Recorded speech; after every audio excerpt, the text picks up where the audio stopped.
Hey, this is Kellis Landrum from True North Social. We are a digital marketing agency based in Los Angeles, and we are also Shopify experts. We work on quite a few stores with different clients, and I am going to talk to you a little bit today about our process for creating new stores from templates. Now, uh, process is very important to us, and in fact, when we talk to potential new clients. People call us up all the time. They say, "Hey, I want to start a store. I need some help with it. What can you do for me?" And they're generally talking to a lot of different people that might be able to help them out with doing this.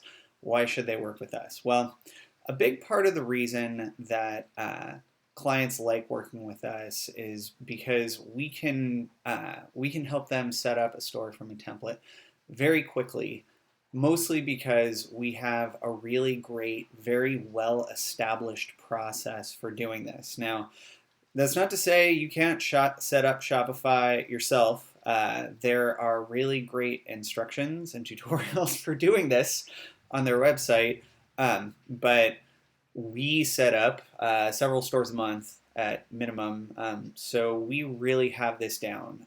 We have a pretty good team of people that do this, and we are very organized in the way that we go about doing it. So I'm going to walk you through our organizational process.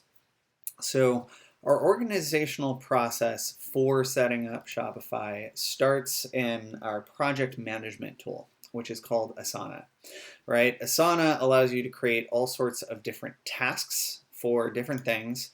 And we have created a default template setup project for setting up Shopify templates. So whenever we need to set up a new store, we take this template, we click on it and say, we click on this and create a new project, right? I don't actually need to create a new project because this is just our example, but it will duplicate this, and then whatever your store name is, we'll change it to your store name, and we'll have a new project set up, right? And inside of this template setup project, we have lots of different tasks involved in your store setup. Now, there's three main sets of tasks, or three main phases to setting up a Shopify store. The first is client onboarding, or pre-production, as we like to call it in-house. The second is setting up the store admin. And the last is our pre-launch checklist. Now, these are distinct phases. We try and separate them. They generally fit into one and then the other and then the last before we're ready to set up the store. So let's roll through a few of these. I'm not going to get into too much depth about any one of them, but this should give you a pretty good idea of what is involved in setting up a Shopify store. So the first phase, I mentioned client onboarding. We do a kickoff call, right? We talk to you about, we have a required info doc. We talk to you about what the needs are for your template. As you know, you want to set up a store with a template, you're not sure which one. We'll go through in a little bit of detail with you what kind of products do you have, what do you want to do with the site. We can make a few recommendations to you about templates. If you have templates that you know you like and you want to use, you can tell us, we like this one, and we can roll with that. We will also discuss your product collections, how many products you have, what kind of collections you think you want to build. So when we get down to actually building the store, we know these are the collections we're going to create, and you can let us know when you give us the product info exactly which products are going to go in each collection. I mentioned really quickly the required info doc. There is certain information that Shopify needs in order for your store to be set up. We already have a Word document set up of information that we will need to get from you in order to set up your store. Copy of your logo, any banner imagery you want to provide if we're not making it. Every store needs an admin email address. We'll need to set up payment. You can either give that to us or we can walk you through setting it up yourself. You'll need store details, like most stores are going to have a refund policy. because most customers want to know, hey, if I don't like this thing or something's wrong with it, I want to return it. How does that work? We have examples of these things you can work off of: terms of service, privacy policy, all this kind of basic information. Every store, if you're going to ship a physical product, will need a shipping address. We'll need to know, do you want to ship anywhere in the US? Do you want to ship to foreign countries? Do you want to limit the US to certain states? We got to get all that down. We have to know, do you want to ship flat rate, or do you want to do carrier calculated rates? We need to know what products you are going to include. Do you have a spreadsheet of products for us? Or do you just have a small number of products and you want to give us that product information? We will also need pictures of your products, and we can work with you to get all of that product information. We're also going to need the information, your domain, if you've purchased one already. Every store is eventually, you're going to want it to resolve to www.thenameofmycompany.com, right? So we will need all these kinds of information from you in order to set up the store. So when we do the kickoff call, we'll go through all this stuff. After we get off the kickoff call, we will confirm things with you. We have a checklist of things to make sure we've received your URL. We have, in fact, set up a store, or if you have an account set up with Shopify, that we get access to it. That we set up a Dropbox folder for you so you can upload images to it or anything else you want to give us, and you can give it to us. That we have your photography.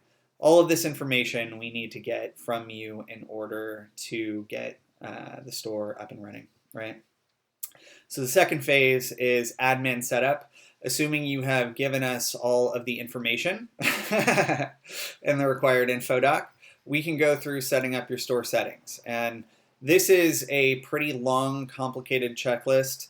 Asana is fantastic because it has tasks that you can create, and you can also create subtasks, and some subtasks are going to have their own subtasks, and we can create as many levels of these as we need to.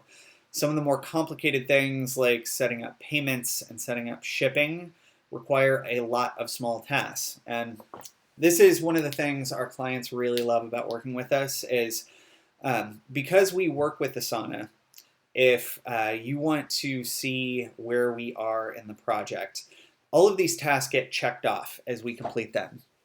And for our clients, we can create or invite them to our Asana account for just this project. So as we check off tasks in this project, we can go, okay, this one's done. This one's marked completed. Oh, this one's done. We can mark incomplete. Oh, we don't have these done. We need to unmark them.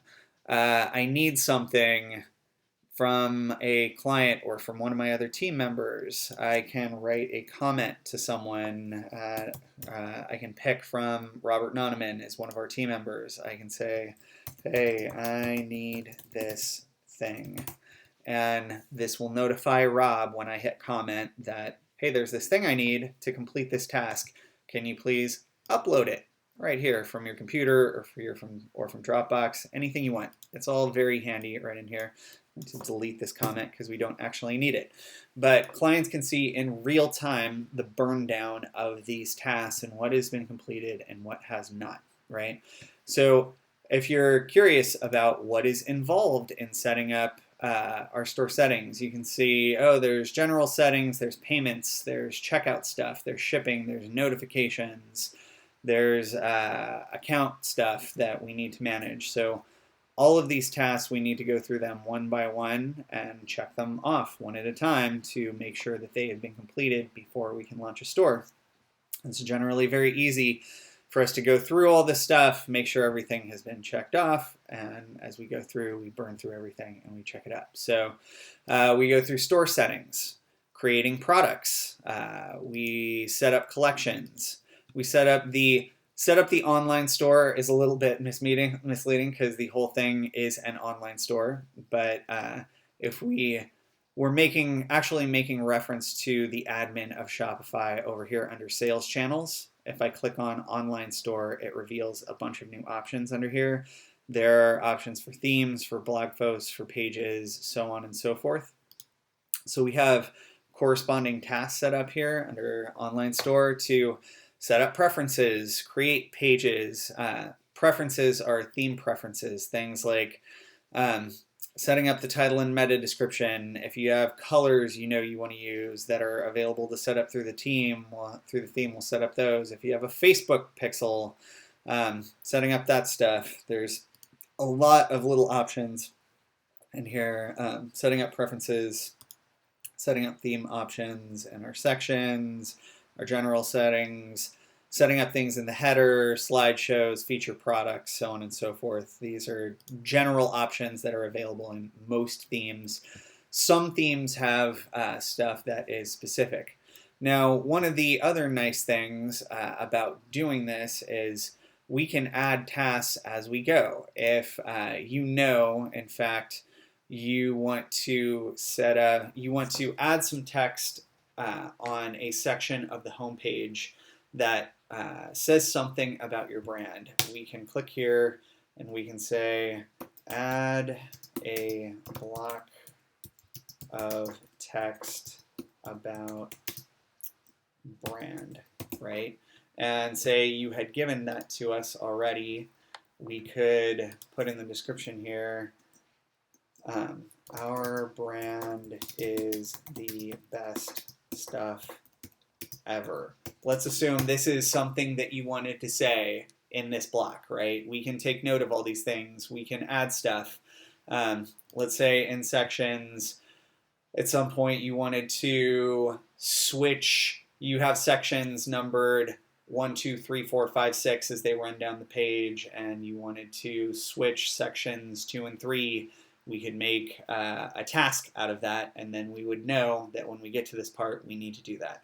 So this is very good. This is an excellent tool for being able to keep track of these little tasks, because little tasks can slip through the cracks. It's very easy for that to happen unless you have a good method for tracking all of those little tasks. I'm going to remove this task out of here, or maybe just delete it, something like that. Sure, I can get this over here, and yeah, there we go. That's already something in here. All right, so let's see, set up online store, set up apps. We suggest to most of our clients that they set up Rewind, which is an app for backing up your store. Always handy to have a backup.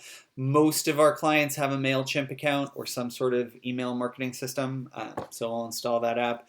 We have a habit of testing checkout. Not everyone does this. This is really huge for us. We highly suggest creating a test product between 50 cents and $1 and actually going through the checkout process with it to make sure that you are in fact able to check out correctly, that it generates an email that says this thing has been bought, that an order appears in the admin, and that our client actually receives funds. Usually this happens within about 72 hours of processing an order.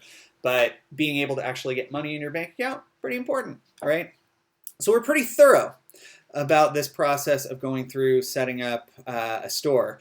It's a little bit more than just, hey, I'm going to install a template to actually get a store launched correctly, right?